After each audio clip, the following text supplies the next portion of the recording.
মৰমৰ একাদশ শ্ৰেণীৰ ছাত্ৰ ছাত্ৰীসকল, ইতিমধ্যে মই তোমালোকৰ লগত ধনৰ ব্যৱহাৰ পাঠটো প্ৰশ্ন উত্তৰসমূহ আলোচনা কৰিছিলোঁ আৰু তোমালোকে মোক কুশল কোঁৱৰ নাটকৰ প্ৰশ্ন দিবলৈ কৈছিলা।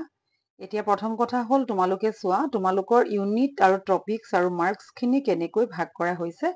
প্ৰথমে আমি সেয়া চাই ল'ম। এতিয়া তোমালোকৰ ইউনিট 1ত প্ৰ'জ আছে, তাত তোমালোকৰ 40 মাৰ্কছ আহে। ইউনিট 2ত শ্বৰ্ট ষ্টৰী আছে, 7 মাৰ্কছ আহে। ইউনিট 3ত পয়েট্ৰি আছে, 25 মাৰ্কছ আহিব। ইউনিট 4ত ড্ৰামা 18 মাৰ্কছ আহিব আৰু ইউনিট 5ত যিটো কম্পজিশ্যন এণ্ড গ্ৰামাৰ 10 মাৰ্কছ আহিব, টোটেল 100 মাৰ্কছ। এতিয়া তোমালোকৰ চোৱা যে তোমালোকৰ 40 মাৰ্কছত কোনকেইটা পাঠ আছে। ধনৰ ব্যৱহাৰ, 2 নম্বৰতে অসমত মহাত্মা গান্ধীৰ পোনপ্ৰথম পদাৰ্পণ, গৌৰৱ কিতাপৰ কথা, গিবন কেম্ব্ৰিজৰ শিক্ষা ব্যৱস্থা আৰু শিক্ষানুষ্ঠান, অসমৰ পুৰণি খেল ধেমালি আৰু এভাৰেষ্টৰ সপোন আৰু বিভীষিকা। ইউনিট 2ৰ চোৱা 7 নম্বৰ চুটিগল্পত আছে বি আৰ প্ৰেজেণ্ট, সৈয়দ আব্দুল মালিক। ইউনিট 3ত চোৱা নিৰ্বাচিত কবিতা 25 নম্বৰ, ৰাৱণক বিভীষণৰ সজ উপদেশ, বৰগীত জয় জয় যাদৱ, ধনবৰ আৰু ৰতনী, বনকুঁৱৰী, লাচিত ফুকন, ৰাজপথ আৰু এখন চিঠি। আৰু ইয়াৰ পিছত তোমালোকৰ ইউনিট 4ৰ নাটক আছিলে 18 নম্বৰ আহিব কুশল কোঁৱৰ আৰু ইউনিট 5ৰ হৈছে চমু ৰচনা আৰু ব্যাকৰণ। তাৰেই মই তোমালোকৰ লগত আজি কুশল কোঁৱৰ নাটকৰ দুটামান চমু প্ৰশ্ন আলোচনা কৰিম, যিহেতু এই নাটকখনৰ প্ৰশ্ন আমি ভালকে পঢ়ি ইয়াৰ পৰাই গোটেইখিনি প্ৰশ্ন উলিয়াব লাগিব। তোমালোকে মন দি চাবা। প্ৰথমতে চোৱা কুশল কোঁৱৰ নাটকখনৰ নাট্যকাৰ কোন? উত্তম বৰুৱা। কুশল কোঁৱৰ নাটকখনৰ নাট্যকাৰ উত্তম বৰুৱা। কুশল কোঁৱৰ নাটকখনৰ মূল কি? কুশল কোঁৱৰ নাটকখনৰ মূল উদ্দেশ্য হৈছে 1942ৰ গণ আন্দোলনত আত্মোৎসৰ্গ কৰা শ্বহীদ কুশল কোঁৱৰৰ সৰ্বাত্মক জীৱন চিত্ৰণ। কুশল কোঁৱৰ নাটকখন কোন শ্ৰেণীৰ নাটক? কুশল কোঁৱৰ নাটকখন ঐতিহাসিক বা বুৰঞ্জীমূলক নাটক। কুশল কোঁৱৰৰ পিতৃৰ নাম কি আছিলে? কুশল কোঁৱৰৰ পিতৃৰ নাম সোণাৰাম কোঁৱৰ আছিল। কুশল কোঁৱৰৰ মাতৃৰ নাম কি আছিলে? কুশল কোঁৱৰৰ মাতৃৰ নাম কণপাহী আছিল। কুশল কোঁৱৰৰ পত্নীৰ নাম কি আছিলে? কুশল কোঁৱৰৰ পত্নীৰ নাম পহাৱতী আছিল। কুশল কোঁৱৰ কাৰ বংশধৰ আছিল? কুশল কোঁৱৰ গোমধৰ কোঁৱৰৰ বংশধৰ আছিল। কুশল কোঁৱৰ কোন আছিলে? গোমধৰ কোঁৱৰ কোন আছিলে? গোমধৰ কোঁৱৰ অসমৰ স্বাধীনতা সংগ্ৰামৰ বাটকটীয়া আছিল। কুশল কোঁৱৰে মাকক তাৰ গাত কি ভূতে লম্ভা বুলি কৈছিল? কুশল কোঁৱৰে তাৰ গাত মহাত্মা গান্ধীৰ ভূতে লম্ভা বুলি কৈছিল। কুশল কোঁৱৰে গান্ধীজী কোনদিনা অসমলৈ অহাৰ কথা আছে বুলি কৈছিল? কুশল কোঁৱৰে গান্ধীজী 17 জানুৱাৰী 3 মাঘৰ দিনা অসমলৈ অহাৰ কথা আছে বুলি কৈছিল। কুশল কোঁৱৰ নাটকখনৰ গাঁওবুঢ়াজনৰ নাম কি? বৰমুখী গাঁওবুঢ়া। কুশল কোঁৱৰ কোন স্কুলৰ ছাত্ৰ আছিল? গোলাঘাট বেজবৰুৱা এম.ই. স্কুলৰ ছাত্ৰ আছিল। কুশল কোঁৱৰ নাটকৰ দাৰোগাজনৰ নাম কি? N.C. বৰা। প্ৰথম অসমীয়া ঐতিহাসিক নাটকখনৰ নাম লিখা। প্ৰথম অসমীয়া ঐতিহাসিক নাটকখন হ'ল পদ্মনাথ গোহাঞি বৰুৱাৰ জয়মতী। কুশল কোঁৱৰ নাটকত উল্লেখ থকা যিকোনো দুজন স্বাধীনতা সংগ্ৰামীৰ নাম লিখা। বৈকুণ্ঠ বিহাৰী সিং, চুৰেণ ফুকন আৰু শংকৰ বৰুৱা। এই তিনিজন তোমালোকে লিখিব পাৰা, যিকোনো এজনৰো আহিব পাৰে, দুজনৰো আহিব পাৰে। এই প্ৰশ্নটোৰ লগত আন এটা প্ৰশ্ন আছে যে এই বৈকুণ্ঠ বিহাৰী সিং, চুৰেণ ফুকন আৰু শংকৰ বৰুৱা এই তিনিওজনে চাংপোলা ৰেল দুৰ্ঘটনাটোৰ নেতৃত্ব দিছিলে। গতিকে ইয়াত আমাৰ দুটা প্ৰশ্ন সোমাই আছিলে যে কোনে চাংপোলা ৰেল দুৰ্ঘটনাত নেতৃত্ব দিছিলে। বৈকুণ্ঠ বিহাৰী সিং, চুৰেণ ফুকন আৰু শংকৰ বৰুৱা। আৰু এই তিনিজনে স্বাধীনতা সংগ্ৰামীও আছিলে। গতিকে ইয়াত আমি দুটা প্ৰশ্ন পালো। মুঠ তোমালোকৰ লগত মই 15টা প্ৰশ্ন আলোচনা কৰিলো। এতিয়া মই তোমালোকৰ লগত পাঠৰ আৰু দুটামান কথা আলোচনা কৰিব ওলাইছো।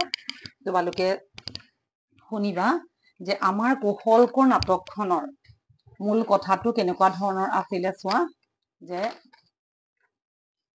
বিশিষ্ট নাট্যকাৰ উত্তম বৰুৱা দেৱে ৰচিত আমাৰ যিখন কুশল কোঁৱৰ নাটক আছিলে, সেই নাটকখনৰ পটভূমিটো আছিলে যে 1942 চনৰ আমাৰ যিখন পটভূমি আছিলে স্বাধীনতাৰ, সেইখন হৈছে আমাৰ গণ আন্দোলনখনেই আছিলে আমাৰ ইয়াৰ মূল কথা। এতিয়া নাটকখন আৰম্ভ হৈছিলে বালিজান নামৰ ঠাইখনত। আৰু এই বালিজান নামৰ ঠাইখনত নাটকখন আৰম্ভ হোৱাৰ পিছতে ক'ত হৈছিলে যে তাত নামঘৰৰ দুৱাৰমুখত। তেতিয়া কি বছৰ আছিলে যে 1919 চন আছিলে। নাটকখনৰ মূল চৰিত্ৰ আছিলে কুশল কোঁৱৰ। কুশল কোঁৱৰৰ তেতিয়া বয়স আছিলে 14 বছৰ।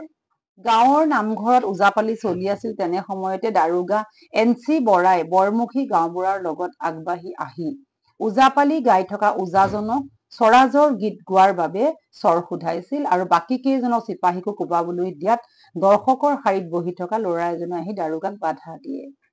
দাৰোগাই ল'ৰাজনৰ পৰিচয় বিচৰাত গাঁওবুঢ়াই ল'ৰাজনক গোমধৰ কোঁৱৰৰ বংশৰ বালিজানৰ সোণাৰাম কোঁৱৰৰ পুত্ৰ কুশল কোঁৱৰ বুলি পৰিচয় দি গুমসাপৰ তথা দাসী বংশ বুলি মন্তব্য দিছিলে। কুশল কোঁৱৰে গাঁওবুঢ়াক তাৰ উচিত প্ৰত্যুত্তৰ দিছিল আৰু দাৰোগা NC বৰাৰ হাতৰ পৰা বেতডাল কাঢ়ি আনি মাজতে ভাঙি উদাত্ত কণ্ঠে নিজেই সগৌৰৱে নিজৰ পৰিচয় দিছিলে। আপুনি মোক চিনা নাই? শুনক শুনক ব্ৰিটিছৰ পদলেহনকাৰী কুকুৰ, মই চিৰবিদ্ৰোহী স্বাধীনতা সংগ্ৰামৰ বাটকটীয়া পপিতামহ গোমধৰ কোঁৱৰৰ আজু নাতি কুশল কোঁৱৰ। এই আছিল নাটকৰ আৰম্ভণি। নিৰ্ভীক স্বদেশ প্ৰেমী মনোভাৱৰ কুশল কোঁৱৰে মহাত্মা গান্ধীৰ অহিংসা নীতিৰে উদ্বুদ্ধ হৈ অসহযোগ আন্দোলনত অংশগ্ৰহণ কৰি ব্ৰিটিছৰ গোলামী শিক্ষা গ্ৰহণ নকৰো বুলি স্কুল এৰি ঘৰলৈ গুচি আহিছিল। তাকে লৈ দেউতাক সোণাৰাম কোঁৱৰে তেওঁক ককৰ্থনা কৰিছিল যদিও কুশল কোঁৱৰৰ মাক কণপাহীয়ে পুতেকক অধিক গালিগালাজ নকৰি চাকৰিত সুমুৱাই দিবলৈ কৈছিলে। কিন্তু আন্দোলনত কামত ব্যস্ত হৈ পৰাত কুশল কোঁৱৰে দেউতাকৰ হাজাৰ ককৰ্থনাৰ পাছতো মেল মিটিং পাতি দিহিঙা দিপাঙে ঘূৰি ফুৰি ঘৰৰ ধন ভাঙি পানী কৰিছিল। দেউতাকে কুশল কোঁৱৰক ঘৰত মন বহক বুলি মৰঙী কোঁৱৰ নাম গাঁৱৰ প্ৰেমানন্দ দুৱৰাৰ লাহবিলাসত উঠা জীয়াৰী প্ৰভাৱতীৰ লগত বিয়া পাতি দিছিল যদিও বিয়াৰ বান্ধোনেও তেওঁক ঘৰত বান্ধি ৰাখিব পৰা নাছিল। বৰঞ্চ তেওঁ কংগ্ৰেছৰ কামত ঘূৰি ফুৰোতে কুশলে কাম কৰা বাগিচাৰ মালিকৰ পুতেকে ৱাৰ্ণিং দিয়া দেখি তেওঁ মালিকক সন্মানৰ কথাটো ভাবি চাকৰি এৰি গুচি আহিছিল। প্ৰতিব্ৰতা প্ৰভাৱতীয় স্বামীৰ এনে কাৰ্যত দুখ পাইছিল যদিও কোনো আপত্তি কৰা দৰ্শোৱা নাছিল। আনকি কংগ্ৰেছৰ কাম কৰোতে হোৱা ধাৰ মাৰিবলৈ কুশল কোঁৱৰে তেওঁৰ চিলাই মেচিনটো বিচাৰি দেশৰ কাৰণে এইখন ত্যাগ কৰিব পাৰিবনে বুলি সোধোতে প্ৰভাৱতীয়ে দেশতকৈ মেচিন ডাঙৰ নহয়, মোৰ দেশতকৈ স্বামীও ডাঙৰ নহয় বুলি মেচিনটো বেচিবলৈ অনুমতি দিছিল। এইদৰে কুশল কোঁৱৰে দেউতাকৰ হাত বচন মাতৃ পত্নী সকলোকে মৰমক নেওচি স্বদেশৰ বাবে শংকৰ বেৰুৱা চোৰেণ ফুকন বৈকুণ্ঠ বিহাৰী সিং আদি সতীৰ্থসকলৰ সৈতে মহাত্মা গান্ধীৰ অহিংসা নীতিৰ আদৰ্শৰে আন্দোলন কৰি গৈছিলে। কিন্তু স্বদেশী আন্দোলনৰ প্ৰক্ৰিয়া অধিক দীঘলীয়া হৈ তেওঁ সতীৰ্থসকলক লাহে লাহে অহিংসাৰ নীতিৰ ওপৰত আস্থা টুটি আহিছিল আৰু তেওঁলোকে নেতাজীৰ হিংসা নীতিৰ আদৰ্শৰে উদ্বুদ্ধ হৈছিলে। অৱশেষত আদৰ্শগত সংঘাত হৈ কুশল কোঁৱৰৰ সতীৰ্থ সহযোগীসকলে তেওঁক এৰি থৈ বৈকুণ্ঠ সিঙৰ নেতৃত্বত চাংপুলৰ ৰেল বগৰোৱাৰ আঁচনি প্ৰস্তুত কৰিছিলে। কুশল কোঁৱৰে দুষ্কাৰ্য নকৰিবলৈ সতীৰ্থসকলক অনুৰোধ কৰিছিল যদিও কোনেও তেওঁৰ অনুৰোধ ৰক্ষা কৰা নাছিল।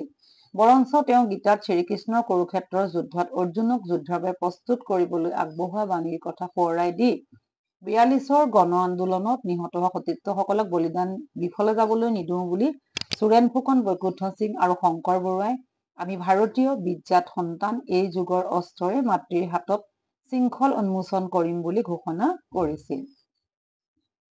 কুশল কোঁৱৰ কিন্তু অহিংসাৰ পথৰ পৰা এখোজো বিচলিত হোৱা নাছিল। আনফালে চোৰেণ ফুকন বৈকুণ্ঠ সিং আৰু শংকৰ বৰুৱাৰ নেতৃত্বত নেতাজী সুভাষ চন্দ্ৰ বসুৰ আদৰ্শ গ্ৰহণ কৰা কংগ্ৰেছ কৰ্মীসকলে চাংপুলৰ ৰেল দুৰ্ঘটনা এটা সংঘটিত কৰিছিলে। এইদৰে ৰেল বগৰোৱাৰ ফলত বহুতো মানুহৰ জীৱন আৰু ৰাজ সম্পত্তি বিনষ্ট হোৱাত ব্ৰিটিছৰ সৈন্যবাহিনীয়ে ফ্লেগ মাৰ্চ কৰি সৰুপথাৰত ঘৰে ঘৰে সোমাই সকলোৰে লাঠি গোৰ সোধাই তালাচী চলোৱাৰ লগতে গাভৰু জীয়াৰী বোৱাৰী তিৰোতাসকলক অশালীন ব্যৱহাৰ কৰিছিলে।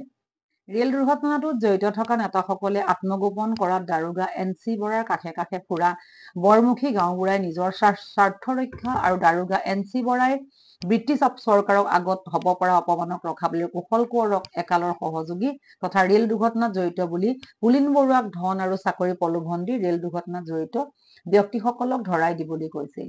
পুলিন বৰুৱাই ধন আৰু চাকৰি লোভত পৰি দুৰ্ঘটনাটোত জড়িতসকলক ধৰাই দিয়াৰ দায়িত্ব লৈছিল যদিও চুৰেণ ফুকন আৰু শংকৰ বৰুৱাহঁতৰ দৰে দুৰ্দান্ত লোকসকলৰ নাম ললে গুলী খাই মৰাৰ ভয়তে নিৰ্দোষী কুশল কোঁৱৰক দুৰ্ঘটনাটোৰ বাবে প্ৰথম জগৰীয়া বুলি আদালতক ৰাজসাক্ষ্য দিছিলে।